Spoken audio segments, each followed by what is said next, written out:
Welcome to fast mind law academy. मैं मोहम्मद उस्मान आज एक महत्वपूर्ण जानकारी के साथ एक नया बैच स्टार्ट कर रहे हैं जीएस के लिए। पीसीएसजे और एपीओ में आने वाले जीएस के पेपर के बारे में बात करेंगे, जीएस की स्ट्रेटजी के बारे में बात करेंगे, जीएस को कैसे पढ़ा जाए, जीएस को पर अपनी पकड़ कैसे बनाई जाए जिससे हमारे अच्छे मार्क्स आ सकें। लो वाले स्टूडेंट के लिए, लो वाले फील्ड में तो वो अच्छा कर लेते हैं लेकिन जीएस के पेपर में वो कमजोर पड़ जाते हैं क्योंकि जीएस को वो प्रॉपर वे में नहीं पढ़ पाते, या तो उन्हें अच्छे ट्यूटर नहीं मिल पाते या फिर वो उसको प्रॉपर टाइम नहीं दे पाते। तो प्रॉपर टाइम देना होगा तभी हम किसी सब्जेक्ट में सफल हो सकते हैं। तो इसी के लिए हम एक नया बैच स्टार्ट कर रहे हैं। 1 अगस्त 2025 से 1 अगस्त 2025 से एक नया बैच स्टार्ट कर रहे हैं जीएस पेपर के लिए, पीसीएसजे और एपीओ में आने वाले जीएस के पेपर के लिए। तो जीएस का पेपर है पीसीएसजे में प्रीलिम्स और मेंस। प्रीलिम्स होता है और फिर मेंस होता है। तो प्रीलिम्स में जो जीएस का पेपर है वो 150 क्वेश्चन आते हैं इसमें और 1 नंबर का क्वेश्चन होता है और 150 मार्क्स का होता है, जो कि आपके क्वालिफाइंग में बहुत महत्वपूर्ण रोल अदा करता है। इसको भी आपको, जैसे लो आप बहुत अच्छे से पढ़ते हैं क्योंकि लो आपका फील्ड रहा है, एलएलबी में पढ़ के आए हैं, फिर यहाँ भी तैयारी कर रहे हैं स्पेशल जज के लिए। तो जीएस का पेपर को भी कमजोर तरीके से ना पढ़ें, इसको भी एक मजबूत तरीके से पढ़ें, अच्छे से पढ़ें और इसको भी एक प्रॉपर टाइम दें, तभी आप सफल हो पाएंगे। ठीक है। तो इसमें प्रीलिम्स में हमारे 150 नंबर 150 क्वेश्चन आते हैं 150 मार्क्स के, जो कि एक बहुत महत्वपूर्ण रोल अदा करते हैं क्वालिफिकेशन में। मेंस में जीएस का ये ऑब्जेक्टिव पेपर होता है, मेंस में डिस्क्रिप्टिव होता है लिखने वाला, ये 200 नंबर का पेपर होता है और 200 नंबर एक बहुत बड़ी एक रोल अदा करते हैं। और ये मैं आपको बहुत अच्छे से इसको कराऊंगा जिससे आप 70-75% नंबर आसानी से ला सकें। सब्जेक्ट वाइज, टॉपिक वाइज सारी स्ट्रेटजी बताऊंगा आपको और आपका क्वेश्चन एग्जाम में नहीं छूटेगा। कैसे आपको लिखना है, डिस्क्रिप्टिव करना है और कैसे आपको ऑब्जेक्टिव क्वेश्चन एमसीक्यू सॉल्व करने हैं, तो वो हर चीज चैप्टर वाइज आपको कराई जाएगी।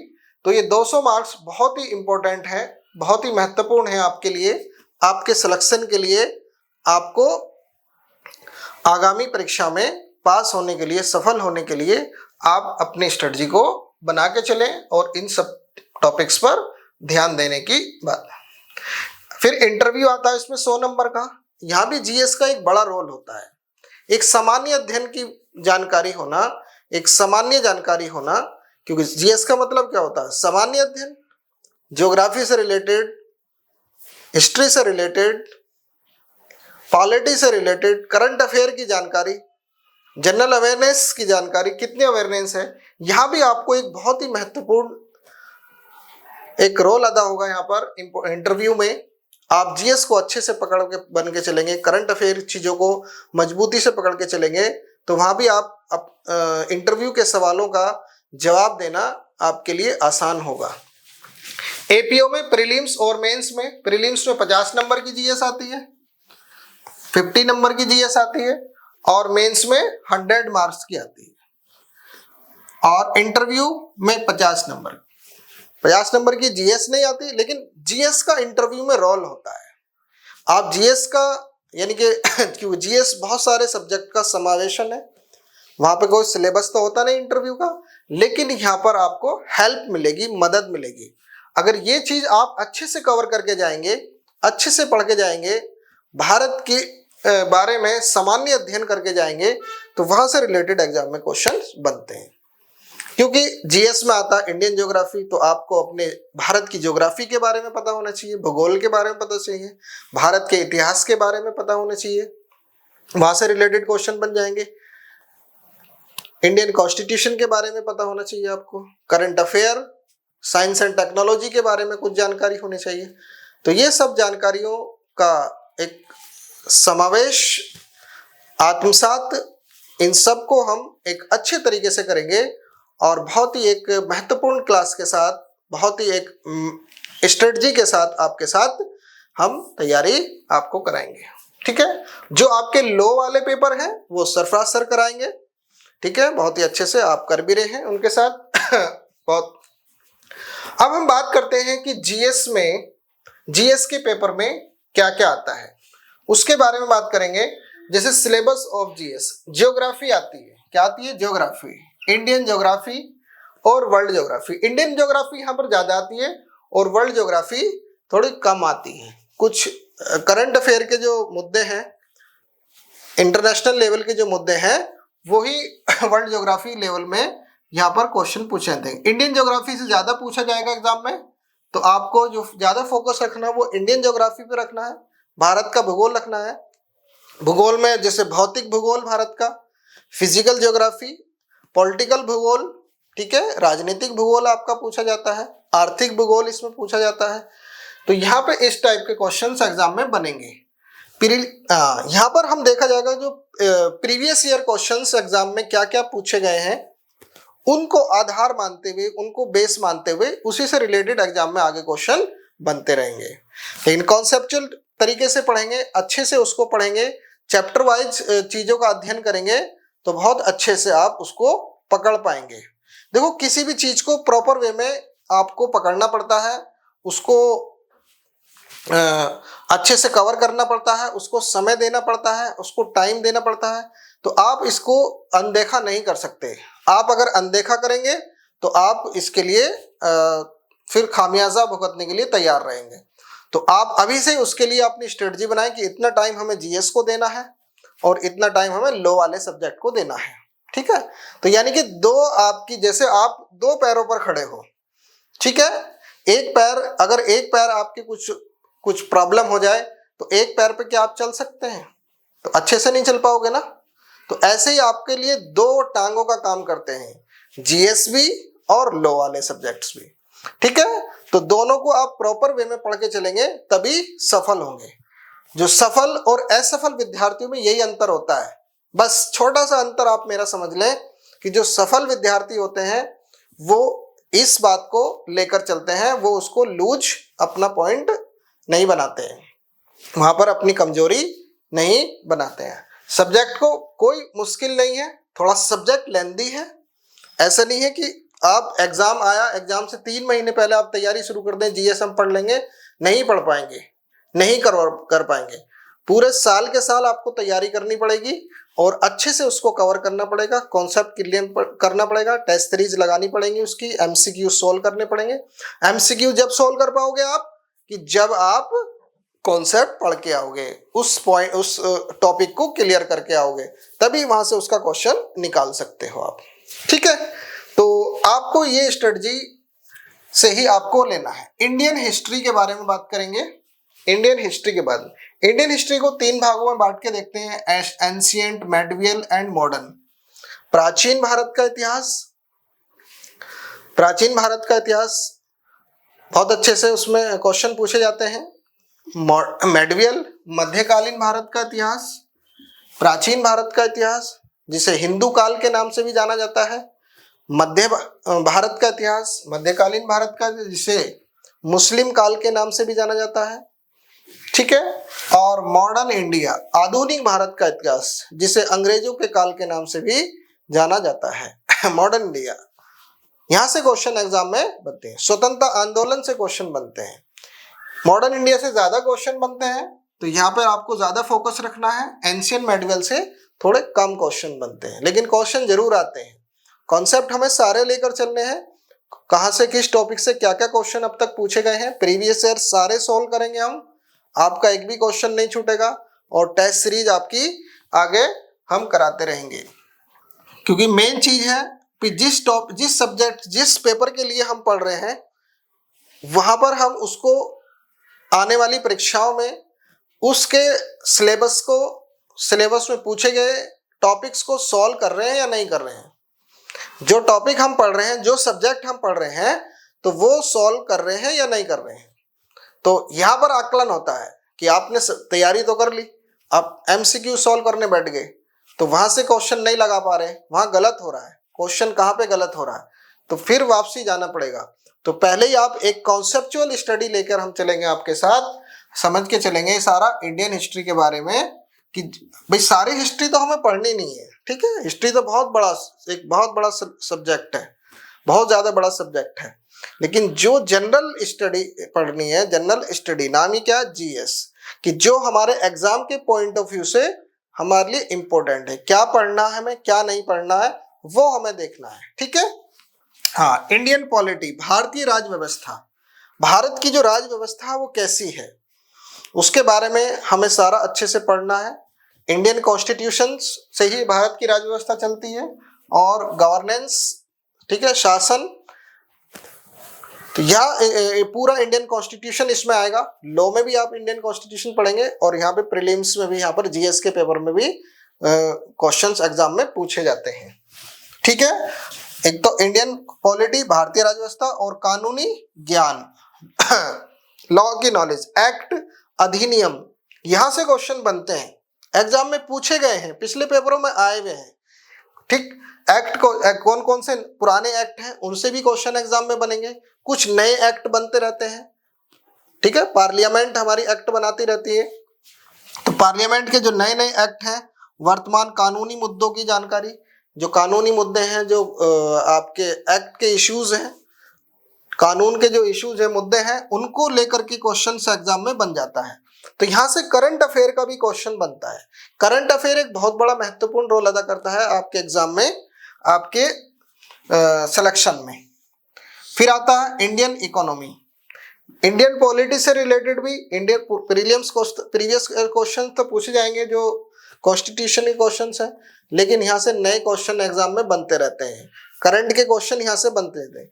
तो इसको हम कैसे करंट से जोड़ के हम पढ़ेंगे, अब वो चीज मैं आपको सारी बताऊंगा कि आप ये पढ़ेंगे, फिर उसके बाद करंट अफेयर का जो क्वेश्चन बनेगा, जो हम डेली करंट अफेयर के कुछ टॉपिक्स लेंगे और वीकली करंट अफेयर देखेंगे, फिर पूरी मंथ की करंट अफेयर देखेंगे, तो वहां पे आपका पूरा लिंक बनता चला जाएगा। देखो, लिंक बनाना होता है, सफल वही विद्यार्थी होता है जो फॉलो करता है, क्या करता है, फॉलो करता है, टीचर को फॉलो करता है, स्ट्रेटजी को फॉलो करता है। कोई टीचर किसी को घोल के नहीं पिलाता है कि किसी को घोल के पिला दिया सॉल्वेंट, उसके अंदर सारी जीएस आ गई, सारी वो आ गई, लेकिन वो स्ट्रेटजी को फॉलो करता है कि हम जीएस का पेपर जीएस का बैच शुरू हो गया है, चैप्टर वाइज हम देख रहे हैं, सब्जेक्ट वाइज हम देख रहे हैं, सारे टॉपिक्स हम देख रहे हैं, वो चीजें। तो इंडियन पॉलिटी हो गया, इंडियन इकोनॉमी, भारतीय अर्थव्यवस्था, कि भारत की जो अर्थव्यवस्था कैसी है, पूरी इकोनॉमी के बारे में तो बात नहीं करनी है, इकोनॉमिक्स के बारे में बात नहीं करनी है, अर्थव्यवस्था के बारे में बात करनी है। जैसे भारत की जीडीपी के बारे में बात करनी है, भारत के बैंकिंग के बारे में बात करनी है, योजनाओं के बारे में बात करनी है, योजनाएं पुरानी वाली भी और नई वाली भी, ठीक है। जो पुरानी भारत सरकार ने या किसी राज्य सरकार ने योजनाएं जो चला रखी हैं, सेंट्रल गवर्नमेंट ने या स्टेट गवर्नमेंट ने, वो सब क्वेश्चंस एग्जाम में पूछे जाते हैं। कुछ नई योजनाएं होती हैं, वहां से करंट अफेयर का क्वेश्चन जुड़ जाता है। तो करंट अफेयर जो है ना, सबके साथ जुड़ के चलेगा, ज्योग्राफी के साथ भी जुड़ के चलेगा, और आपका पॉलिटी के साथ भी, इकोनॉमी के साथ तो ज्यादा जुड़ता है। यहाँ से करंट अफेयर का ज्यादा अच्छा क्वेश्चन बनता है। तो ये क्वेश्चन बजट से रिलेटेड एग्जाम में क्वेश्चन पूछते हैं, क्योंकि हर साल नया बजट आता है, स्टेट का बजट है, सेंट्रल बजट है, वहां से रिलेटेड एग्जाम में क्वेश्चन बनते हैं। तो वो सारे पॉइंट्स हम लेकर चलेंगे, तो आप उसको अच्छे से कवर करेंगे। करंट अफेयर बड़ा ही महत्वपूर्ण टॉपिक है, ठीक है, करंट अफेयर। और करंट अफेयर भी आप जब भी अच्छे से कवर कर पाएंगे कि जब आपको इसकी सब्जेक्ट की नॉलेज अच्छे से होगी, फिर आपको रटने की जरूरत नहीं पड़ेगी, तो जैसे डेली करंट अफेयर मैं आपको बताऊंगा कि कैसे आपको डेली करंट अफेयर पढ़ना है। कुछ मेहनत मैं करूंगा आपको पढ़ाने की, समझाने की और नोट्स की, और कुछ आप करेंगे। अब मैं वही पॉइंट बार बार कह रहा हूं कि जो सफल व्यक्ति होता है, सफल बंदा होता है, वो अपना एफर्ट भी डालता है। ये वाला जो पॉइंट मैं आपको बताता हूं कि आप भी करेंगे, तो वो आपको करना है और उसी में ही आपकी सफलता छुपी हुई है। बस उस पॉइंट को आपने अगर पकड़ लिया तो जीएस का पेपर आपका गलत नहीं होगा और अच्छे मार्क्स आएंगे, बहुत अच्छे से आप सफल होंगे। तो ये प्रॉपर वे में आप करंट अफेयर, ठीक है, नेशनल लेवल का करंट अफेयर, इंटरनेशनल, राष्ट्रीय घटनाक्रम, अंतर्राष्ट्रीय घटनाक्रम, सभी प्रकार के घटनाक्रम इसमें पूछे जाते हैं। बहुत सारे इसमें टॉपिक्स हैं, 17-18 टॉपिक्स हैं इसमें, सारे क्वेश्चन एग्जाम में पूछे जाते हैं। इंडेक्स से रिलेटेड क्वेश्चन पूछे जाता है, कोई फेमस व्यक्ति है या कोई चर्चित व्यक्ति, कोई नया राष्ट्रीय चर्चित व्यक्ति है, अंतर्राष्ट्रीय कोई चर्चित व्यक्ति है, किसी महान हस्ती का निधन हो गया, कोई पुरस्कार से रिलेटेड एग्जाम में क्वेश्चन पूछे गए सारे। देखो 2022 के पेपर में पूछे गए हैं। अवार्ड से रिलेटेड है, नोबेल प्राइज किसी को मिल गया है, ठीक है, या Dronacharya award, major Dhyan Chand award, इस टाइप के क्वेश्चन एग्जाम में बनते हैं। गांधी मंडेला अवार्ड, ठीक है, इस टाइप के एग्जाम में क्वेश्चन बनते हैं। एबेल पुरस्कार, ठीक है, ऑस्कर पुरस्कार, फिल्म से रिलेटेड जो पुरस्कार होते हैं, अवार्ड्स होते हैं, वो कुछ आते हैं। स्पोर्ट्स से रिलेटेड एग्जाम में क्वेश्चन पूछे जाते हैं। वर्ल्ड कप, जैसे क्रिकेट वर्ल्ड कप हो गया, फुटबॉल वर्ल्ड कप हो गया, हॉकी वर्ल्ड कप हो गया, ठीक है, गेम्स हो गए, राष्ट्रमंडल गेम्स हो गए, ठीक है, और आपका टेनिस से हो गया, ग्रैंड स्लैम टूर्नामेंट हो गए, वहां से रिलेटेड क्वेश्चन बनते हैं, ठीक है ना। स्पोर्ट्स से रिलेटेड क्वेश्चन बनेंगे और नेशनल इंटरनेशनल रिलेटेड क्वेश्चन बनते हैं। कुछ नया अधिनियम आ गया, देखो यहाँ पर क्वेश्चन बन जाएगा, ठीक है, किसी नई नियुक्ति हो गई, नया मुख्यमंत्री बन गया किसी राज्य का, वहां से एग्जाम में क्वेश्चन बनेगा। राष्ट्रपति है, नया राष्ट्रपति का चुनाव हो गया, वहां से क्वेश्चन बन जाएगा, उससे रिलेटेड कोई भी क्वेश्चन एग्जाम में बन जाएगा। प्रधानमंत्री से रिलेटेड कोई भी क्वेश्चन बन जाएगा। नेशनल से लेकर इंटरनेशनल तक, अमेरिका तक, कोई भी क्वेश्चन एग्जाम में बन जाएगा। तो इस टाइप का सारे टॉपिक्स हम कवर करके चलेंगे। अभ्यास से रिलेटेड, जैसे दो देशों के बीच कुछ अभ्यास होते हैं, उनसे रिलेटेड क्वेश्चन एग्जाम में बनते हैं। तो सारे टॉपिक्स हम कवर करके चलेंगे। टॉपिक्स, करंट अफेयर की एक वीडियो, 2-3 वीडियो मैंने डाली भी है और करंट अफेयर की स्ट्रेटजी बताई है, और जो बैच चलेगा उसके साथ साथ सारी चीजें आपको कवर कराई जाएंगी, ठीक है। तो ये बड़ा इंपॉर्टेंट रोल अदा होता है करंट अफेयर का, ठीक है। और करंट अफेयर भी जब ही पकड़ पाएंगे जब आपको इसकी बेसिक नॉलेज होगी। साइंस एंड टेक, अन्य आप रटते फिरेंगे। साइंस एंड टेक्नोलॉजी, ठीक है, क्योंकि नई नई प्रौद्योगिकी क्या हो रही है, नई नई टेक्नोलॉजी, नया नया साइंस में कुछ नया क्या हो रहा है, तो यहाँ पर रिलेटेड स्टैटिक जीके का, यहाँ पर साइंस से क्वेश्चन तो कम ही पूछा जाता है। साइंस में तो जैसे फिजिक्स, केमिस्ट्री, बायोलॉजी, बायोलॉजी से रिलेटेड क्वेश्चन आ सकता है आपका। जैसे आपका कोई डिजीज से रिलेटेड क्वेश्चन आ गया, जैसे कोरोना वायरस आ गया था, तो ऐसे रिलेटेड क्वेश्चन आ गया। कोरोना वायरस के लिए कोई नई वैक्सीन बनी है, या WHO ने कोई नया कुछ घोषणा पत्र जारी किया है पूरे वर्ल्ड वाइड, कोई क्षेत्र, जैसे कोई मलेरिया मुक्त हो गया कोई राज्य या कोई देश WHO ने, तो ऐसे ऐसे क्वेश्चन एग्जाम में पूछे जाते हैं। टेक्नोलॉजी से क्वेश्चन पूछे जाते हैं, जैसे इसरो से रिलेटेड क्वेश्चन बन जाएंगे, DRDO से रिलेटेड क्वेश्चन बन जाएंगे, नासा से रिलेटेड क्वेश्चन बनेंगे, ठीक है। तो कोई चंद्रयान मिशन भेज रहा है, भारत का कोई चंद्रयान मिशन है, कोई मंगल मिशन है, कोई सूर्य के लिए कोई मिशन भेजा जा रहा है, नासा ने कोई सूर्य के लिए मिशन भेजा है। यहाँ से ऐसे ऐसे टेक्नोलॉजी के नए नए अद्यतन क्वेश्चन एग्जाम में पूछे जाते हैं। अवेयरनेस, भारत ने कोई नई मिसाइल लॉन्च की है, वहां से रिलेटेड क्वेश्चन एग्जाम में बनता है, ठीक है। तो ऐसे ऐसे एग्जाम में क्वेश्चन बनेंगे। तो यहाँ से साइंस एंड टेक्नोलॉजी से क्वेश्चन आपके पेपर में यहाँ से पूछे जाएंगे। एनवायरमेंटल इश्यूज, पर्यावरणीय मुद्दे, आजकल पर्यावरण का बड़ा इश्यू चल रहा है, तो यहाँ से पर्यावरणीय मुद्दे से क्वेश्चन पूछे जाते हैं कि पर्यावरण से कोई नई बैठक हुई है, UNEP की, यूनाइटेड नेशन एनवायरमेंटल प्रोग्राम, ये पर्यावरण के लिए सबसे बड़ा संगठन है, यूनाइटेड नेशन का है, तो इसकी कोई बैठक हो रही है, या किसी देश में कोई COP21 जैसे ऐसे कुछ अर्थ समिट हो रही है, ठीक है, कॉन्फ्रेंस हो रही है। तो ऐसे क्वेश्चन एग्जाम में यहाँ से करंट अफेयर का भी बनेगा और यहाँ पे एनवायरमेंट के रिलेटेड क्वेश्चन है दोनों, क्योंकि पर्यावरण हो रहा है, ग्लोबल वार्मिंग हो रही है, ठीक है, वैश्विक ऊष्मन हो रहा है, वहां से रिलेटेड क्वेश्चन बन जाएगा, ठीक है, वायुमंडल से क्वेश्चन बनेगा, ठीक है, स्थल मंडल से, वायुमंडल से, जल मंडल से, कोई भी कोई घटना हो गई, कोई तूफान आ गया, ठीक है, कोई आपदा आ जाती है, जैसे डिजास्टर आ जाती है, ज्वालामुखी फट गया या कोई भूकंप आ गया, ऐसी घटनाएं होगी, किस देश में होगी, वहां उस देश में, जैसे भी हाल ही में म्यांमार में एक भूकंप आया, थाईलैंड में भूकंप आया, जिसकी जो तीव्रता थी वो बहुत ही खतरनाक थी। तो ऐसे क्वेश्चन एग्जाम में बनेंगे नए नए, तो ये सब करंट अफेयर से जुड़ जाएंगे और एनवायरमेंटल इश्यूज पे ये क्वेश्चन बनते हैं। इंटरनेशनल ऑर्गेनाइजेशन है, ठीक है ना, यूएनओ के सब इंटरनेशनल ऑर्गेनाइजेशन रिलेटेड क्वेश्चन बनते हैं, जैसे WTO, WMO, WHO, ठीक है, यूएनओ के यूनिसेफ से रिलेटेड क्वेश्चन बनते हैं, यूनेस्को से रिलेटेड क्वेश्चन एग्जाम में बनता है, ठीक है, यहां से पूछा जाता है। यूएनओ पूरा पढ़ा जाएगा, UNO united nation organization, ASEAN है, ठीक है, आसियान से रिलेटेड क्वेश्चन बनेगा। ब्रिक्स सम्मेलन हो रहा है, G7 हो रहा है, G20 हो रहा है, विभिन्न देशों के आपस में कोई सम्मेलन हो रहा है, कोई वार्ताएं हो रही है, कोई बड़े विश्व के 2 राष्ट्रपतियों की या बड़े कोई राष्ट्रपतियों की वार्ता हो रही है, भारत की अन्य देशों से क्या वार्ताएं हो रही हैं, ऐसे ऐसे क्वेश्चनों पे, टॉपिकों पे, और लॉ के फील्ड में, कानून के फील्ड में, नेशनल यानी कि सारे हाई कोर्ट से लेकर और सुप्रीम कोर्ट तक और इंटरनेशनल कोर्ट तक, तो सारी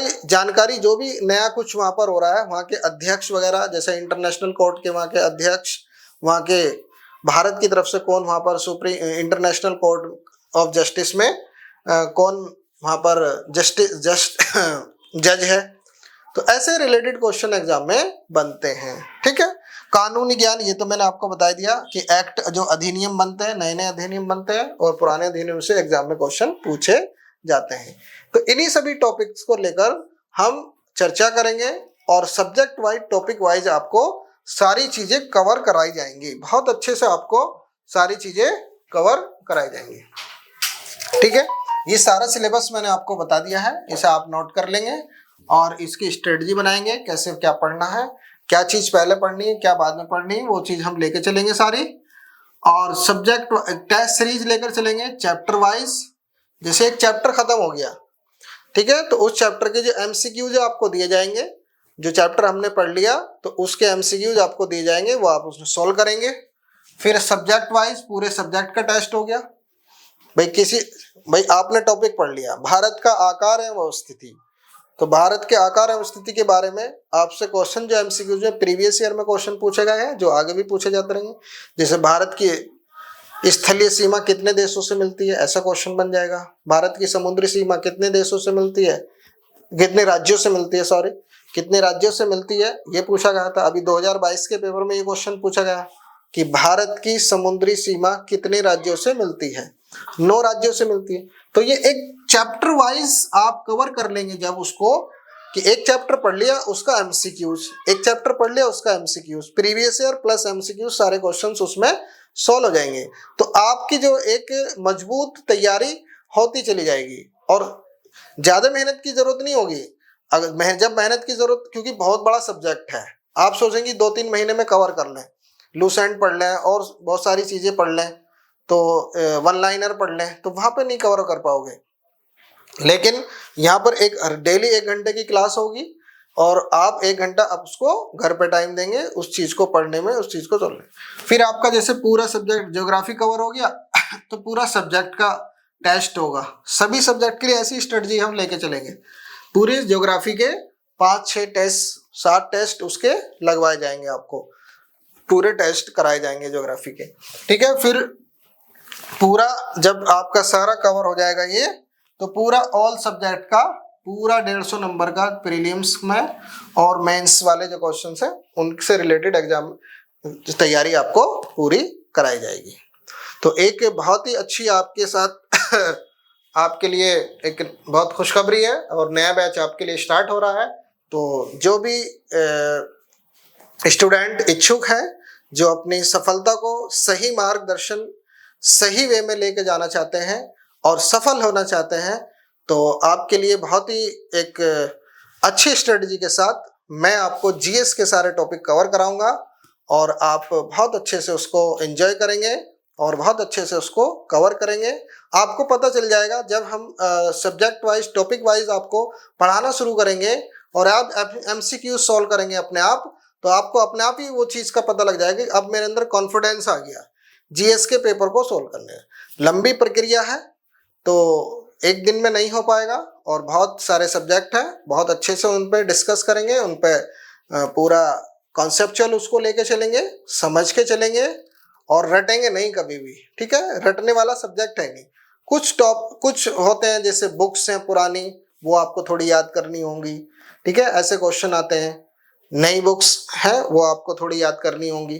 तो ऐसे कुछ डेज वगैरह हैं, ये भी आपको थोड़ा याद करना होता है। कुछ टॉपिक्स ऐसे हैं, लेकिन कुछ चीज़ें कॉन्सेप्ट सब्जेक्ट वाइज लेके चलेंगे तो आपकी एक मजबूत स्ट्रेटजी बन जाएगी, मजबूत अध्ययन होगा और जिससे आप सफल होंगे।